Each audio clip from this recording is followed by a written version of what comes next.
Hoy vamos a ver flujo en medios porosos.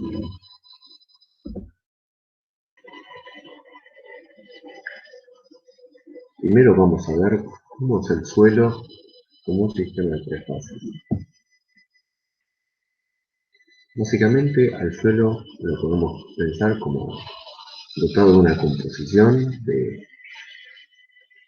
básicamente un 48% de minerales, un cuarto de agua, un cuarto de aire y una pequeña parte de materia orgánica. Lógicamente estas proporciones van a variar de acuerdo al suelo. Desde el punto de vista volumétrico, la mayor cantidad es sólido, una gran parte de aire y una pequeña porción de agua. Vamos a llamar al volumen de sólido como V sub S, al de agua como V sub W, en inglés water, y V sub A como volumen de aire. V sub T va a ser el volumen total.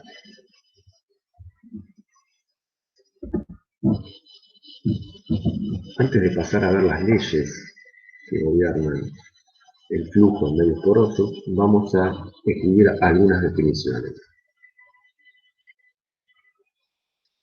La densidad de las partículas sólidas, como básicamente la densidad del material sólido en el suelo, como delta sub S, que es la masa del suelo que ocupan las partículas sobre el volumen que ocupan estas mismas partículas.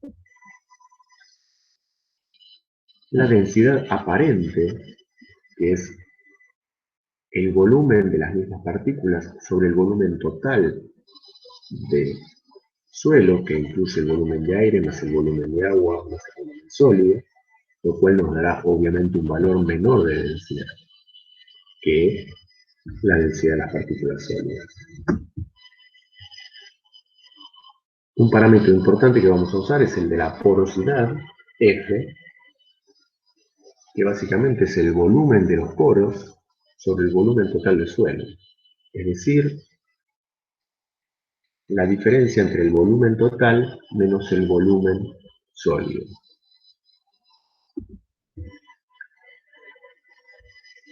Humedad volumétrica como θ sub B, que es el volumen de agua sobre el volumen total del suelo, y la fracción de aire, que es el volumen de aire sobre el volumen total del suelo.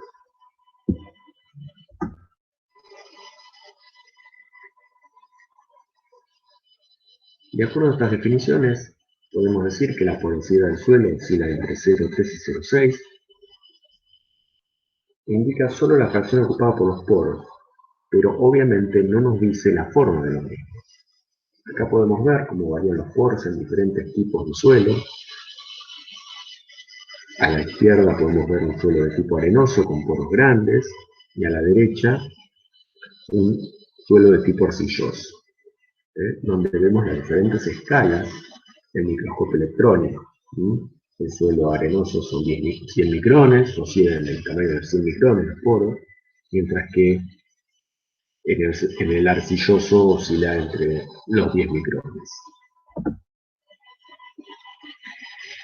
Para modelar el flujo de medios porosos vamos a pensar en los poros como aproximadamente cilíndricos. Acá vemos el modelo real de poro encapsulado entre dos granos y su modelo de forma cilíndrica.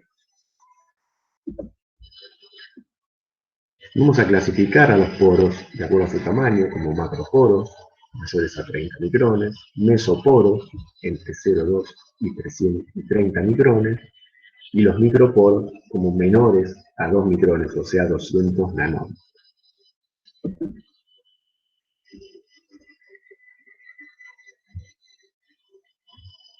Vamos a modelar el flujo de medios porosos pensando en un cilindro del suelo de largo delta X, que tiene una dada sección en la cual están distribuidos al azar los poros que los pensamos como cilíndricos paralelos a delta X. Vamos a suponer que esta fracción de suelo tiene n poros, por los cuales circula agua a una dada velocidad, como vemos acá en el gráfico. Por lo tanto, el caudal va a ser la suma de los caudales que pasan por cada poro, es decir, como vimos en clases anteriores, el área por la velocidad, es decir, el área de cada poro por la velocidad del agua en cada poro, que en principio vamos a suponer que es la misma. Por lo tanto, el caudal total va a ser la sumatoria desde I igual 1 al n el número de poros, del área de cada poro por la velocidad de cada poro.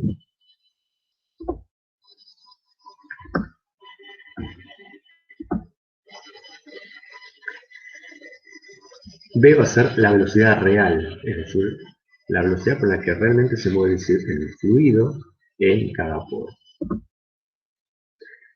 Al contrario, vamos a definir lo que se llama velocidad aparente, velocidad de Darcy, también llamada velocidad macroscópica, a lo que es el cociente entre el área total de los poros sobre el área total del suelo por la velocidad microscópica. Vamos a suponer en principio, como dijimos, que todas las velocidades son iguales y representan la velocidad promedio de todos los poros. Por lo tanto, la velocidad macroscópica es una velocidad menor, más allá que la vamos a designar con una letra mayúscula, va a dar numéricamente menor a la velocidad microscópica, que va a ser la velocidad real del agua dentro de los poros. La velocidad macroscópica es una especie de velocidad promedio que nos va a servir para las leyes que vamos a ver.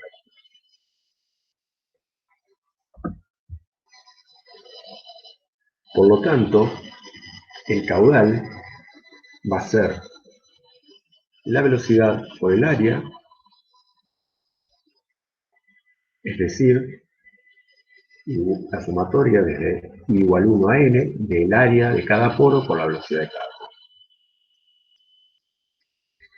La velocidad macroscópica, o velocidad de Darcy, se puede ver como la velocidad a la que se movería el agua distribuida a lo largo de todo el área A. Por eso es que acá podemos pensar que el caudal es la velocidad macroscópica por el área total.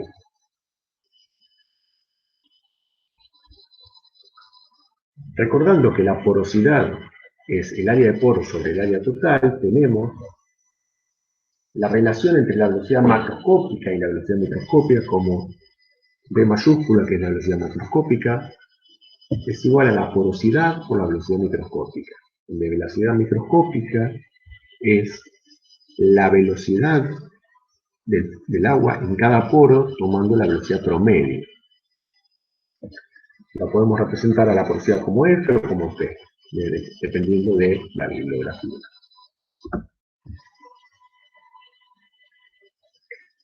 Vamos a definir también lo que se llama la densidad de flujo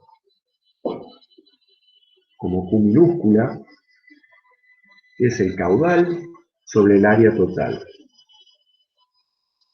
Es decir, debido a que el caudal es la velocidad macroscópica por el área, simplificando ambos miembros, tenemos que la densidad de flujo coincide numéricamente con la velocidad microscópica. Con la velocidad macroscópica. Entonces, recordando, a B mayúscula le vamos a llamar la velocidad de Darcy y a B minúscula la velocidad real o microscópica. Llegamos a la primera ley, que vamos a permitirnos modelar el flujo de agua en un medio poroso. Vamos a estudiar este sistema, que sería un tubo inclinado, donde hay un medio poroso, el agua se mueve en la dirección indicada por el vector. Tenemos dos piezómetros que indican la carga hidráulica. Vemos que hay una pérdida de carga. Si no hubiera pérdida de carga de las clases anteriores, veríamos que el nivel en el pisómetro en 2 llegaría al mismo nivel que en 1, pero debido a que hay una pérdida de carga, la llamamos delta H. Entonces, la altura del pisómetro 1 es H1 y la altura del pisómetro 2 es H2.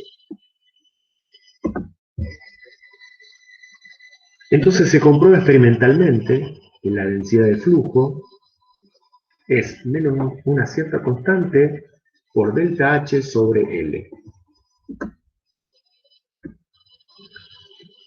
donde el caudal, la densidad de caudal es el caudal total sobre el área transversal, y delta H sobre L es lo que denominamos gradiente hidráulico, o sea, la variación de cierta altura respecto de la distancia. Es una especie de derivada espacial en vez de temporal.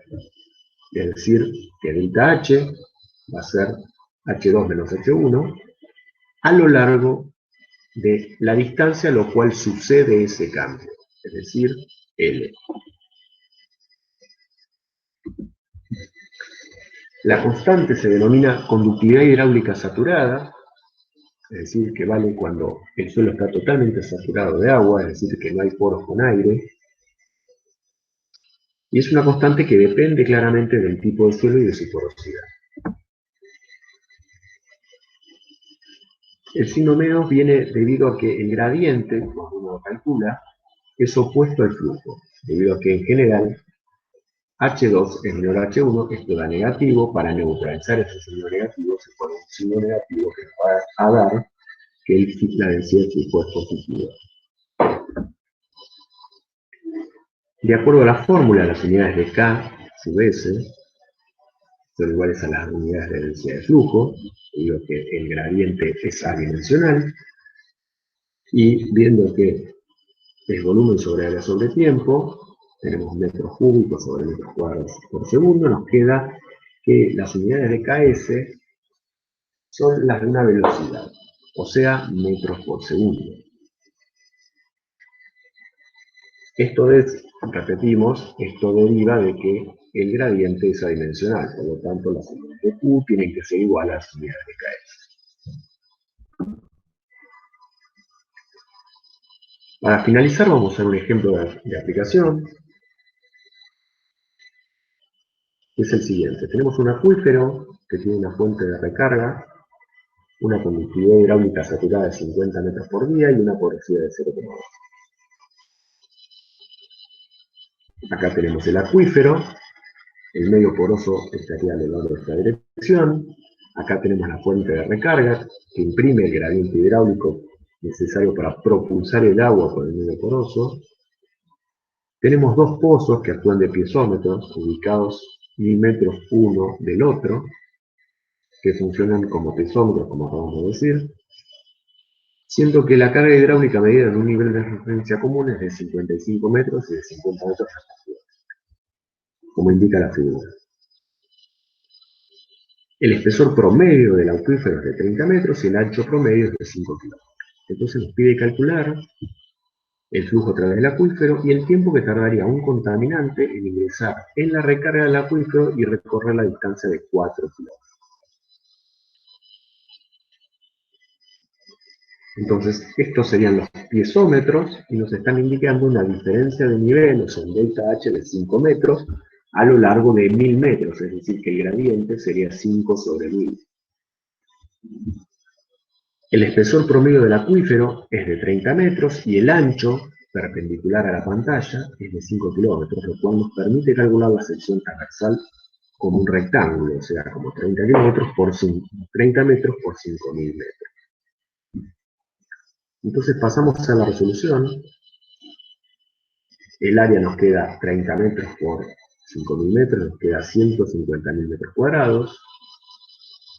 Como dijimos, el gradiente hidráulico se calculó con esta expresión y nos queda menos 5 por 10 a la menos 3.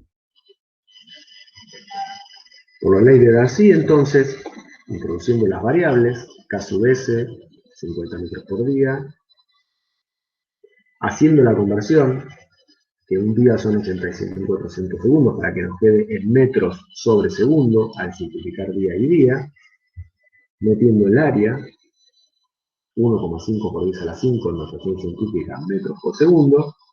Y finalmente el gradiente hidráulico que acabamos de calcular nos da que la densidad de flujo es de 0,43 metros cúbicos sobre el flujo, perdón, nos queda como 0,43 metros cúbicos sobre segundo.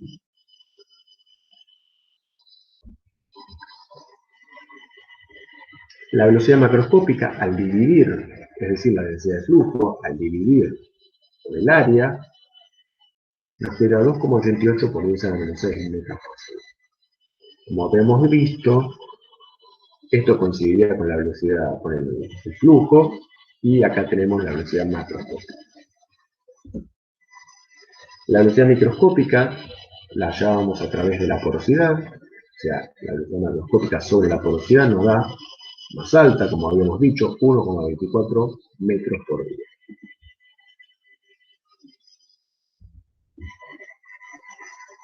La velocidad que deberíamos usar para ver cuánto demora el contaminante corresponde a la velocidad real, o sea, la velocidad microscópica. Y por lo tanto tenemos, pasando esto a metros por segundo, nos queda que es distancia sobre tiempo, distancia sobre velocidad, nos va a dar el tiempo, es decir, 4.000 metros sobre 1,44 por 10 a la menos 5 metros sobre segundo, nos va a dar una cantidad de segundos equivalente a 8,8 años.